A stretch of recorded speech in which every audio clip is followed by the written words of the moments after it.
ओडिशा रे एबे चढ़ई को टेम करके रखिवार क्रेज बहुत जोरे चलछि किंतु मैक्सिमम लोक जानि नाहंती जे ताकू टेम केमिति करा जाय माने एमिति टेम करबा उचित जेमति कि आमे भी खुशी होबा चढ़ई भी खुशी हो ता पई गोटे मुख्य जिंस होछि जे गोटे मेथड अछि तार पर काटिगिरी आ गोटे मेथड होछि हार्नेस पिंधेकी केमिति हार्नेस पिंधा जाय को पर काटिले जना पड़िबनी जे से तार पर कटा हेनी बोली आसंतु देखिबा आजिर वीडियो शुआ सारी बारमासी मयूर गुंडुचिमूषा नेउल अथवा कौनसी भारतीय पशु बा पक्षी घरे रखिबा किनिबा बिकिबा आईन अनुजाई दंडनीय भारत सरकार द्वारा प्रतिबंधित। दयाकरी आमर ए वीडियो देखि ए जातीय कौनसी प्रकार इनक्वारी करिवे नाही। टेम करिया पई प्रथमे निहाती दरकार हमको गोटे चढ़ई सेटा तो साधारण कथा मु तले नुआ कथा कोन कहूची चढ़ई माने जे भी चाहूचंती गोटे चढ़ई को टेम करिवा पई से चढ़ई रो टेमनेस अछि ना नहीं से चढ़ई रो कैरेक्टर टेम हबार अछि ना नहीं आगे जानिबा दरकार। बहुत लोकन गोटे भूल धारणा अछि जे जो चढ़ई को हैंड फीडिंग करिवो से तो टेम आपे हि जिवो टेम से किछि दिन पई रहिबो माने जो पर्यंत से आपन ऊपर डिपेंडेंट अछि हो तो तार 4-5 मास पर पर्यंत रहिबो किंतु जेमति ताकू वर्षे 2 वर्ष 3 वर्ष हिजो से तळे सेल्फ डिपेंडेंट हिजो तार दाना फाना आपे खाइ सिकिबो से आ सेते भलो टेम रहिबोनी आपण जेते भी भलो टेम ताकू करई थांतु ना काहे की जेमति ग्रे पैरट गोटे बहुत पॉपुलर चढ़ई से गोटे इंटेलिजेंट बर्ड और से गोटे टॉकिंग बर्ड किंतु ताकू बहुत लोक किनी थांती टेम हिसाब रे किंतु मु जति के जीवन रे बिकिची आजिरो डेट रे टेम ग्रे पैरट नाही। हाँ टेम रो परिभाषा किछि लोकंकर अलग अलग हिता जेमति भाबंतु गोटे चढ़ई घर भितरे तार बुलुछि आपनकू लागुछि जे से टेम डाकी देले भी पाखकू पळि आछुछि किंतु आपण ता पिठी रे हाथ मारि पर नाहंती जो चढ़ईटा कि छुआ बेले आपण ता पिठी रे मुंड रे चारियाडे हाथ मारि परथिले आज जेउ मारि होनी जदि आपण ता धरे खुशी ताले ता धरे बेसी गुडे एफर्ट किछि दबार नाही किंतु साधारण भाव रे टेम कहिले मु एया बुझे जे चढ़ईटा को हाथ देखले से हाथ को पळि आस्तुबो एवं ता मुंडरू आमे पिटी जा हाथ मारि परछो बा आउसी परछो गोटे साधारण भाव लोक गोटे पेट शॉप रु से भला किनिला बेलू मिनिमम एतिकी देखिले ताको से टेम बोली कहे। तो आजिर वीडियो रे आमे सेही विषय रे चर्चा करियो मु एठी बेसी डिटेल को जिबिनी जे को चढ़ई टेम हेई परिबे बा न हेई परिबे सेटा गूगल रे अवेलेबल अछि आपण ट्रायल एंड एरर मेथड रे जानि परिबे। तबे ओडिसा रे मोस्ट पॉपुलर टेम हवा वाला चढ़ई होछि हमर एबे पाइनएप्पल कन्यूर सन कन्यूर मोटा मोटी कन्यूर उडा को बहुत ही टेम होंती खूब कम कन्यूर अछंती जो माने टेम होंती कन्यूर होल फैमिली प्राय ही सुविधा रे टेम हे जानती तेणु गोटे प्रॉपर स्पेसीज सिलेक्शन करबा होछि सबटु बड़ इंपोर्टेंट कथा जदि चढ़ईटार टेमनेस हबार क्वालिटीज अछि ताहले आपनकर ट्रेंड करिवार सार्थकता सेठी अछि। सेकंड पॉइंट होछि जे को एज रु हमें चढ़ई को नेले टेम करि परिबा डेफिनेटली छुआ दिन रु नेले ही हमें टेम करि परिबा किंतु सेटा किछि लोकंकर धारणा एमती अछि जे फ्लाइट फीदर काटि देले चढ़ईटा तो उडी परिबनी तो ताकू टेम करियारे कोन असुविधा अछि फ्लाइट फीदर काटि देले आपनकर से उडी परिबनी से होय तो माने मजबूरी रे आपन पाखर रहबो से केबे हले गोटे वेल ट्रेंड पैरट हे परिबनी आ छोट बयस माने तार गोटे निर्धारित समय दरकार जो चढ़ईटा आपनकर हैंड फीडिंग हे के आपे खाइबा आरंभ करथो माने सॉफ्ट फूड खाउथो अमृतभंडा खाउथो बा किछि सॉफ्ट जिंस खाइ सिखो मंजी फंजी खाइ सिखि नथिबो सेही स्टेज रे जदि गोटे नुआ ओनर पाखकू जाए माने ब्रीडर पाखरु हबिस्ट पाखकू हो बा दुकानी पाखरु हबिस्ट पाखकू हो ताले सेही स्टेज रे से चढ़ईटा भलो अडॉप्ट कर परिबो नुआ ओनर को किंतु जदि से आपे खाइबा सिखि जाइतो ताले ता फंटो टाइम हो जाइतो से आपन को टिके कामुडी पारे प्राय चढ़ईकर विनिंग पीरियड होछि 60 डेज भितर बा 60 रु 70 डेज भितर जणे जदि गोटे चढ़ई को नियंती ताहले ताकू भलो टेम कले से टेम हेई पारिबे। द्वितीयतः जदि आपण ब्रीडर थरु किनुचंती ताहले जेमिति गोटे भलो कॉलेज रे सबु पिला भलो पढंती सेमति सबु चढ़ई जोडा को हैंड फीड होंती समस्त भलो टेम हेबो बोली माने नै तेणु जे ब्रीडर ताकू फीड करूची से फीडिंग कला बेले जानि पारे जे को चढ़ईटार टिके टॉकिंग एबिलिटी भलो अछि कार टिके टेमिंग एबिलिटी भलो अछि के खाइयो गुदला बेले रेस्पोंड भलो करूची आपण जदि तांको सहित जोगाजोग करी तांको सहित डिस्कशन करी नेबे ताहले सी आपन को प्रॉपर्ली गोटे दे परिबे जहारे कि टिके टेमनेस अधिक अछि सो दैट आपन को टिके कष्ट कम पड़े। थर्ड पॉइंट होची जतबेले चढ़ई आपन नै आसिले घर को ताकू गोटे सेफ सुस्थ एवं निडर एटमॉस्फेयर दरकार ଆପଣ ଭାବିକି ଦେଖନ୍ତୁ ଯେ ସେଇଟା କହିଦେବାକୁ ଯେତେ ସହଜ ପ୍ରକୃତରେ ସେତେ ସହଜ ନୁହଁ। ଯଦି ଆପଣ ଗୋଟେ ବ୍ରିଡର ଠୁ କି ଗୋଟେ ଦୋକାନୀଠୁ ଆଣିଛନ୍ତି ବା କୌଣସି ବ୍ୟକ୍ତି ଯିଏକି ତାକୁ ହ୍ୟାଣ୍ଡ ଫିଡିଂ କରିଛନ୍ତି 50-60 ଦିନ ଧରି, ହୁଏତ ତାଙ୍କ ପାଖରେ ପୁଳାଏ ଚଢ଼େଇ ଥିବ। ଆପଣ କିନ୍ତୁ କିଣିଲା ବେଳେ ହୁଏତ ଆପଣଙ୍କ ପାଖରେ ଗୋଟେ ଚଢ଼େଇ ଅଛି। କାହା କାହା ଘରେ କୁକୁର ବି ଅଛନ୍ତି, କାହାର ବିଲେଇ ବି ଅଛନ୍ତି, କାହାର ଅଦର ପେଟ୍ସ ବି ଅଛନ୍ତି, ଯୋଉଥିରେ କି ସେ ଅଭ୍ୟସ୍ତ ନୁହଁ। ତେଣୁ ପ୍ରଥମେ କିଛି ଦିନ ଅନ୍ତତଃ 4 ରୁ 5 ଦିନ କି 6 ଦିନ 7 ଦିନ ପର୍ଯ୍ୟନ୍ତ ସେ ଚଢ଼େଇକୁ ସେ ଯାହା ବି ପ୍ରିଭିୟସ୍ ଡାଏଟ୍ରେ ଥିଲା, ଯୋଉ ସମୟରେ ଖାଉଥିଲା, ସେତିକି ଦେଇକିରି ତାକୁ ଗୋଟେ ଟାଇମ୍ ଆଲାଉ କରିବା ଉଚିତ, ଯେମିତିକି ସିଏ ତାର ଏଇ ଆଟମୋସ୍ଫିୟରକୁ ଚିହ୍ନୁ, ଜାଣୁ ଏବଂ ଅଭ୍ୟସ୍ତ ହଉ। ଏଇ ଆଟମୋସ୍ଫିୟରଟା ତାର ସିଏ ନିଜର କରିନୁ, ତାପରେ ଯାଇକିରି ଆପଣଙ୍କର ଶିଖେଇବାଟା ଷ୍ଟାର୍ଟ କଲେ ଭଲ। ଯୋଉମାନେ ତାକୁ ନଉ ନୌକା ଟ୍ରାଏ କରନ୍ତି, ହୁଏତ ସେମାନେ ଟିକେ ଖୁସି ନ ହେଇପାରନ୍ତି ଯେ ଚଢ଼େଇଟା ଭଲ ରେସ୍ପଣ୍ଡ କରୁନି, କି ମୁଁ ଗୋଟେ ଠକାମିରେ ପଡ଼ିଗଲି, ମୋତେ ଗୋଟେ ଖରାପ ଚଢ଼େଇ ଦେଇଦେଲେ। ଏଇ ଜିନିଷଟା ପ୍ରତି ଧ୍ୟାନ ଦେବା ଉଚିତ ଯେ ଚଢ଼େଇଟା ନିଜେ ଆପଣଙ୍କ ଆଟମୋସ୍ଫିୟରକୁ ଆକ୍ସେପ୍ଟ କରିଗଲାଣି, ଆଉ ସିଏ ଏଠି ଭଲ ଖୁସିରେ ଅଛି। ସେଟା ଆପଣ ଚଢ଼େଇର ହାବଭାବରୁ ଜାଣିପାରିବେ। ସିଏ ସ୍ମାର୍ଟଲି ଆପଣଙ୍କ ପାଖକୁ ମାନେ ଟିକେ ପଳେଇ ଆସୁଥିବ, ଖାଇ ଦଉଥିବ, ଚୁପଚାପ ଏତେ ବସୁନଥିବ, ଆଖି ଗୁଡ଼ାକ ଆଲର୍ଟ ଥିବ। ଏଇ ସବୁ ଜିନିଷ ଆପଣ ଟିକେ ତାକୁ ଅବଜର୍ଭ କରିବା ଉଚିତ। ଆପଣ ସେ ଚଢ଼େଇଟାକୁ ଗୋଟେ ଚଢ଼େଇ ଦୃଷ୍ଟିକୋଣରୁ ଦେଖିବେ, ନା କି ମଣିଷ ଦୃଷ୍ଟିକୋଣରୁ। ବହୁତ ଲୋକ ଭାବନ୍ତି ଯେ ମୁଁ ପରଚେଜ କରିଛି ମାନେ ଜଷ୍ଟ ଲାଇକ୍ ସେ ଗୋଟେ ମେସିନ, ମୁଁ ଷ୍ଟାର୍ଟ କହିଲେ ସେ ଷ୍ଟାର୍ଟ ହେଇଯିବ। ସେମିତି ସେଟା ହୁଏନି। ଫୋର୍ଥ ପଏଣ୍ଟ ହଉଛି, ଆପଣ ଯାହା ବି ତା ସହିତ ଇଣ୍ଟରାକ୍ସନ କରିବେ, ଯାହା ବି ଆକ୍ସନ କରିବେ, ସପୋଜ ଆପଣ ତାକୁ ଗୋଟେ ବାଡ଼ିରୁ ହାତକୁ ଆଣୁଛନ୍ତି, କିମ୍ବା ଗୋଟେ ବାଡ଼ିରୁ ଆଉ ଗୋଟେ ବାଡ଼ିକୁ ଷ୍ଟେପ୍ ଅପ୍ ଶିଖଉଛନ୍ତି, କିମ୍ବା ତା ମୁଣ୍ଡରେ ହାତ ମାରୁଛନ୍ତି କି ତା ପିଠିରେ ହାତ ମାରୁଛନ୍ତି, ଯାହା ବି କରିବେ ଆପଣଙ୍କ ଆକ୍ସନ ସ୍ଲୋ ହବା ଦରକାର। ସ୍ପିଡିଲି ଚଟ୍ ଚାଟ୍ କି ତାକୁ ଟଚ୍ କରିବା, ସେଇଟା ତାକୁ ଡର ଲାଗିବ। ସିଏ ସେଟାରେ ଡରିଗଲେ ୱାନ୍ସ ଫାଷ୍ଟରୁ, ମାନେ ଫାଷ୍ଟ ଇମ୍ପ୍ରେସନ ଲାଷ୍ଟ ଲଙ୍ଗ ଭଳିଆ, ସିଏ ସେଇଟା ମନେ ରଖିବ ଦୀର୍ଘ ଦିନ। ସେ ଆପଣଙ୍କୁ ଯେମିତି ନ ଡରେ। ହୁଏତ ଆପଣଙ୍କର ଉଦ୍ଦେଶ୍ୟ ତାକୁ ଡରେଇବା ନୁହଁ, କିନ୍ତୁ ଆପଣ ବୁଝିବା ଦରକାର ଯେ ସିଏ ସେଟା ଡରୁଛି କି। ଦେଖିବେ ସେ ଡରିଗଲେ ଟିକେ ଶଙ୍କିଯିବ, ଟିକେ ପଛକୁ ପଳେଇଯିବ।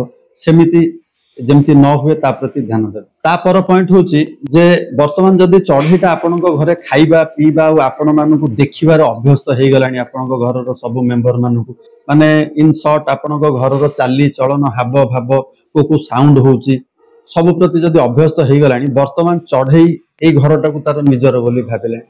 ତ ବର୍ତ୍ତମାନ ସେ ଉଡ଼ିବା ପାଇଁ ଚାହିଁବ, ଏଇଟା ତାର ସ୍ୱଭାବ। ଯଦି ସେ ଉଡ଼ିବା ପାଇଁ ଚାହିଁଲା, ତାହେଲେ ସିଏ ଆପଣଙ୍କ କଥା ମାନିବ ନାହିଁ। ଏଇ ଜାଗାରେ ଆମ ପାଖରେ 3ଟା ମେଥଡ ଅଛି ଯେ ସେ ଚଢ଼େଇକୁ କେମିତି ଆମେ ଆମ କଣ୍ଟ୍ରୋଲରେ ରଖିପାରିବା। ଫାର୍ଷ୍ଟ, ଆମେ ତାର ଫ୍ଲାଇଟ୍ ଫିଦର କାଟିବା। ସେକେଣ୍ଡ, ଆମେ ଗୋଟେ ହାର୍ନେସ୍ ପିନ୍ଧେଇବା। ଥାର୍ଡ, ଗୋଟେ ପୁରୁଣା ମେଥଡ, ସେଟା ହଉଛି ଗୋଟେ ଷ୍ଟାଣ୍ଡ ଉପରେ ତାର ଯୋଉ ଗୋଡରେ ଲେଗ ବ୍ୟାଣ୍ଡ ଥାଏ, ସେଥିରେ ଗୋଟେ ଚେନ୍ ଲଗେଇବା।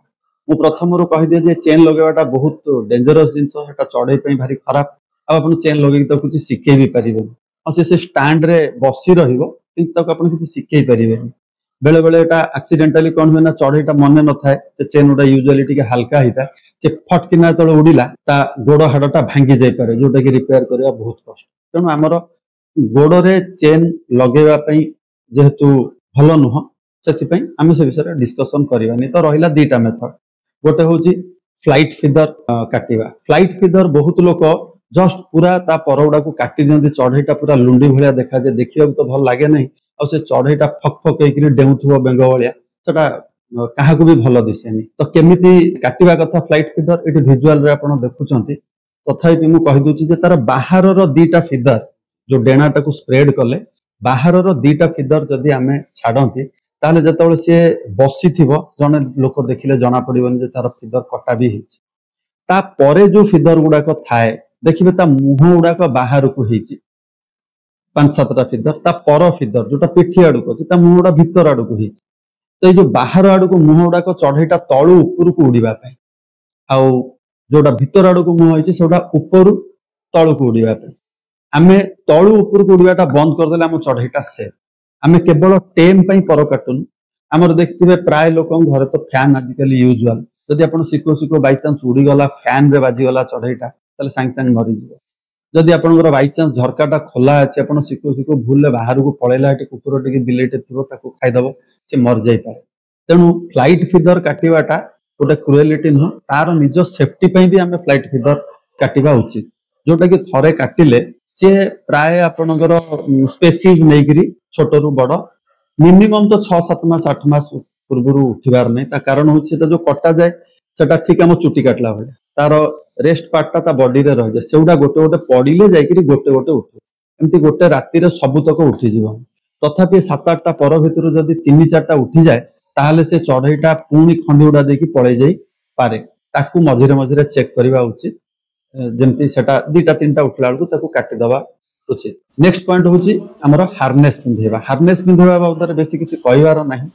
हार्नेस आपनकर कुकुर मानकु भी पिंधांती किछि लोक अलगा पेट्स मानकु भी पिंधांती बट चढ़ई को हार्नेस पिंधेबाटा केवल देखै हबो किछि ताकू कहि हबनी। हार्नेस पिंधेबार मुख्य उद्देश्य होची ताकू फ्री फ्लाइट करबा आपनकर माने ता फ्लाइट फिदर जो माने काटिबेनी बोली चाहुचंती बहुत लोकंकर धारणा जे ताकू एटा कष्ट होतबो बा कोन होतबो किंतु किछि लोक भाबन जे हार्नेस पिंधेले ताकू फ्री फ्लाइट कर देबे। फ्री फ्लाइट रो बहुत गुडा वीडियो आपण यूट्यूब रे बा गूगल रे बा फेसबुक रे देखुथबे मु से वीडियो एठी देखै पारुनी सोडा को प्राय फॉरेन रो वीडियो सेमानकर एमती जागा अछि जोटि कि सेमाने जागा माने गाड़ी रे नै जाउचंती चढ़ै के ताको छाडी दोचंती से गोटे विराट बड़ जागा उड़ी कि आसिक पुणी आम पाखे पहुंच किंतु एठी सेटा हबा केते दूर संभव आपण को जगह रोचंती ता पर निर्भर करे। मु जो जगह रोच मते सेमती जगह दिसुन कारण आपण लक्ष्य रखिबे से वीडियो गुडा करे सेठी कोनोसी प्रकार बड़ बिल्डिंग नाही पहाड़ घेरा जगह आउ मझीटा गोटे विराट बड़ पड़िया थिले कौन हुए ना चढ़ईटा से गछरे बसी पारिबनी जदि पहाड़ चारिपटरे घेरा अछि ताले हठात किना गोटे जोरदार पवन आसीबार चांस बहुत कम किंतु जदि गोटे प्लेन जगह हुए जदि स्ट्रांग पवन न थाए ताहले जने फ्री फ्लाइट सिखै परिबो सेटा काहा पखरे केते संभव मु जानिनी। आउटडोर को नेइकिरी जाइकी चढ़ई को उड़ेबा से वापस आसीबा एटा गोटे कष्टकर बेपार हुए तो किए गोटे अधे कर दौरान ठीक अच्छे आपड़ गोटे भिडटे भी हुए तो देखी दौरान किंतु फ्री फ्लाइट आउटडोर रे करबा गोटे दिन कम नुह आप रेगुलर बेसीस रे ताकू करुथे आ तार मुख्य जिनस हो कोठी गोटे गछ नथिबो भाबंतु जदि मझिरे गोटे 30 फुट कि 40 फुट गोटे गछटे से गछ ऊपर जदि जाई बसिला आपण कोन करिवे आपण चढ़िला बेलू से उड़ी पळेथिबो तेणु प्लेन लैंड बहुत जरूरी। तार छोट आकार रे केमती स्टार्ट हो पारिबो ना जदि गोटे प्लेन घर हुए जो घर भितर कौन प्रकार माने आर्टिकल्स नथिबो टेबल चेयर कि कांथरे कौन हुक बा लुगा टांगिया पे जो बार एडा नथिबो सो दैट आपण एमती चुटकी मारले से उड़ी के आसीबो आपण पाखरे बसिबो कि जदि सेउडा थाए आपण डाकिबे से बसिबो जाई सेठी तो से हिसाब रे माने प्लेन जगह सेटा घर भीतर हो कि घर बाहर हो मो मतरे घर भीतर फ्री फ्लाइट गोटे पर्यंत ठीक अछि माने शीत दिन वगैरह रे भी ठीक अछि किंतु खरा दिन प्राय आपण फैन बंद करके फ्री फ्लाइट जदि न शिखेबे सी फैन ने बाजिक मर जाई पारे। फ्री फ्लाइट ए टर्म टा सुनिया को भारी मजा लागुचे एवं सेटा हेले भी भारी खुशी लागे किंतु हबा बहुत कष्ट किंतु नॉर्मली जदि गोटे चढ़ई तार घर भितर टेम हेकरी आम कथा मानुची आम सहित इंटराक्ट करूची ता धरे जदि आपण संतुष्ट अछंती ताले फ्री फ्लाइट को न जिबा भलो बा जदि जिबे ताले देखि चाहिकी जिबा भलो जदि फ्री फ्लाइट जाउचंती ताले आपण को हार्नेस पिंधेबा शिखिबा उचित आगे आपण घर भितर 10 फुट 15 फुट भितर प्रैक्टिस करिवे जे केमती जिबा आसीबा करिवे ता परे आपण धीरे धीरे बाहर को जिवे या भितर त आपण विजुअल देखि सारिबेनी जे केमती हार्नेस पिंधा जाउची।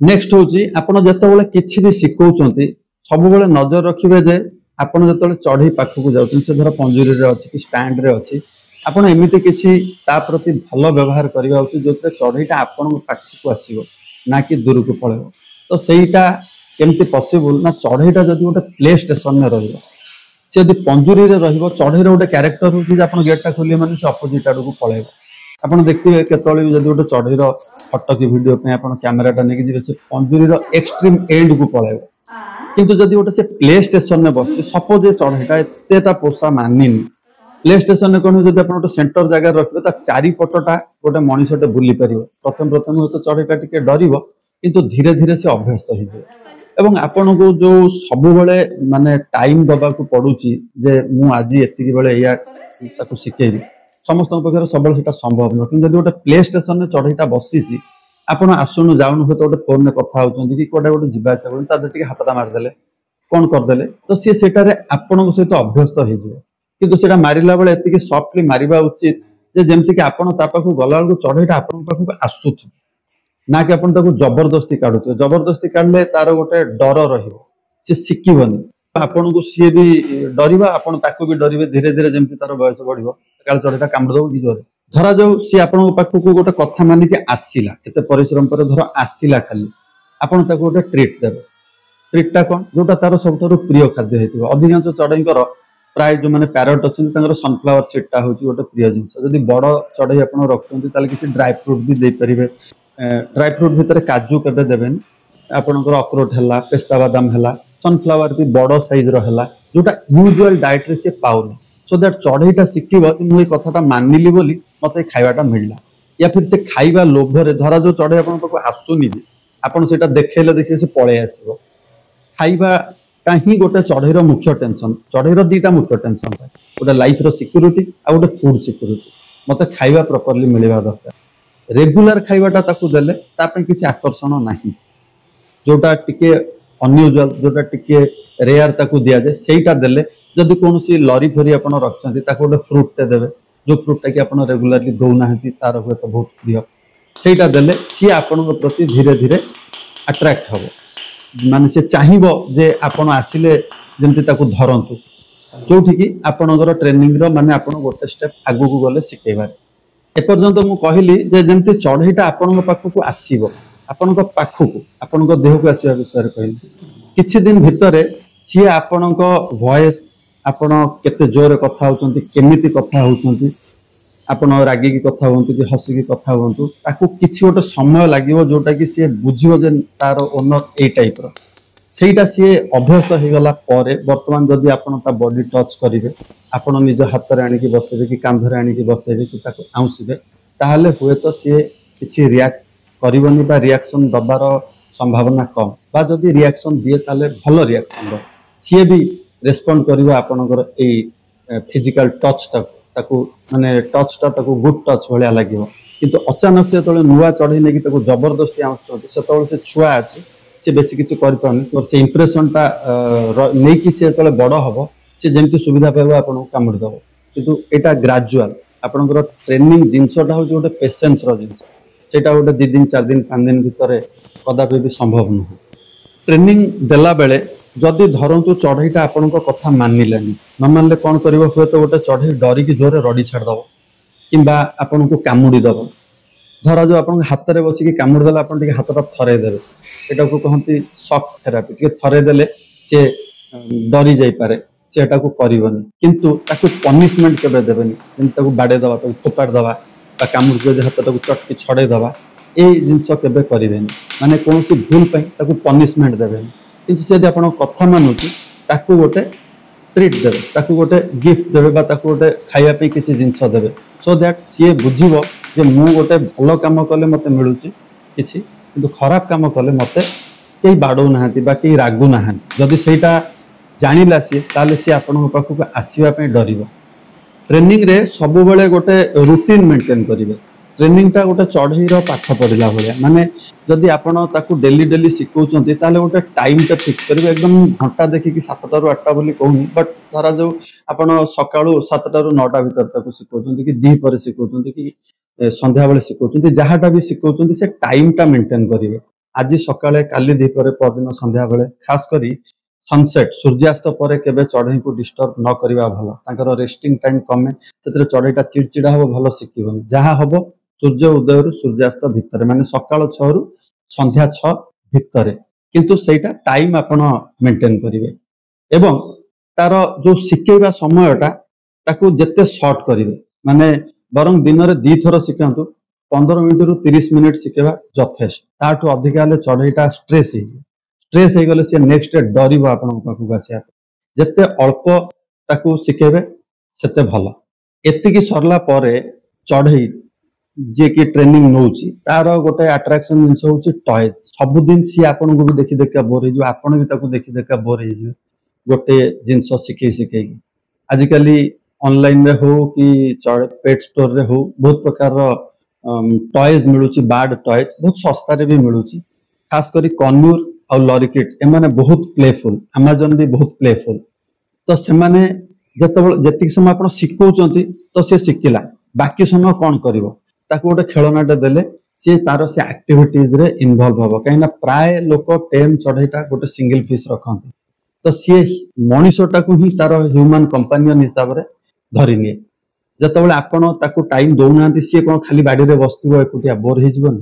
ତେଣୁ ତାକୁ ଗୋଟେ ଆପଣ ବାର୍ଡ ଟୟ ଯଦି ଦେବେ ତାହେଲେ ସିଏ ତା ଦେହରେ ଏଣ୍ଟରଟେନ ହେଇକିରି ଲାଗି ରହିଲା।